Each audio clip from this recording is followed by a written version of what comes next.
আমি দার্জিলিং নাই কেন এত তারছি আমি তো আমাদের সামনে অনেক আমি দার্জিলিং স্যার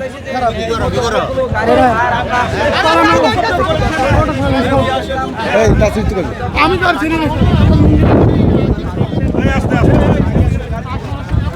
স্যার গাড়িতে দর্শক দেখতে পাচ্ছেন যে একজনকে আটক করেছে পুলিশ এবং স্থানীয়রা ধাওয়া দিয়ে তাকে ধরে পুলিশে সোপর্দ করেছে এবং সে নাকি রিক্সার যে মোটরের অটো চালিত রিক্সাগুলো রয়েছে সেগুলো তার ছেঁড়ার অভিযোগে কিন্তু তাকে ধরে পুলিশে দেয়। এবং আমরা দেখতে পাচ্ছি যে উত্তরা স্কোয়ার শপিং মলের সামনে কিন্তু পুলিশের যে সতর্ক অবস্থান সে সতর্ক অবস্থানের মধ্যে এসে কিন্তু আমরা দেখতে পেয়েছি যে বেশ কয়েকজন তাকে ধাওয়া করে আর ধরে এবং পুলিশে সোপর্দ করা হয়।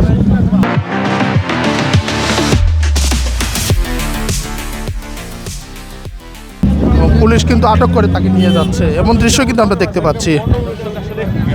দর্শক এমন আসলে এখানকার যে উত্তেজনা মুহূর্ত অবস্থা সেই মুহূর্তে আমরা দেখতে পাচ্ছি যে আসলে এখানে যত রিক্সাই যাচ্ছে রিক্সাগুলো কিন্তু তারা ধরে ধরে কিন্তু থামিয়ে আসলে আমরা দেখতে পেয়েছি এবং সেখানে কিন্তু আমরা দেখছি যে পুলিশ কিন্তু একজনকে নিয়ে যাচ্ছে।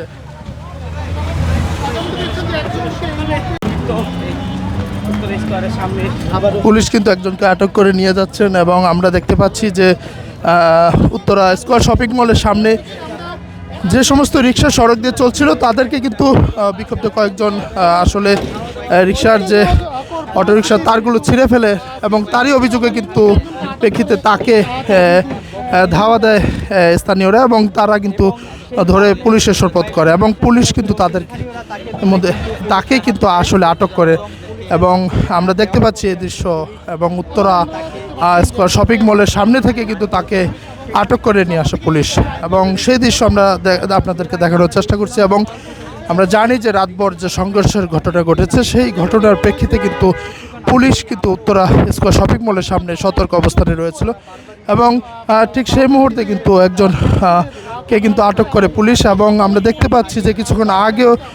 যে পুলিশের হাতে পুলিশের কাছে দিয়ে যান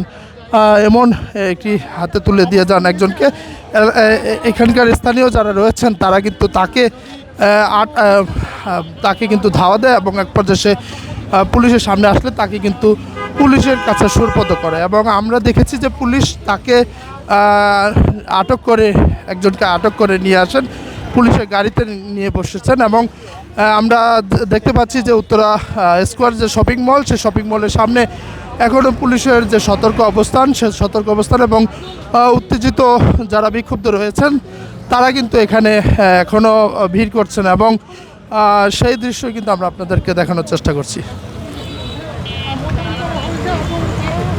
মূলত সকাল থেকে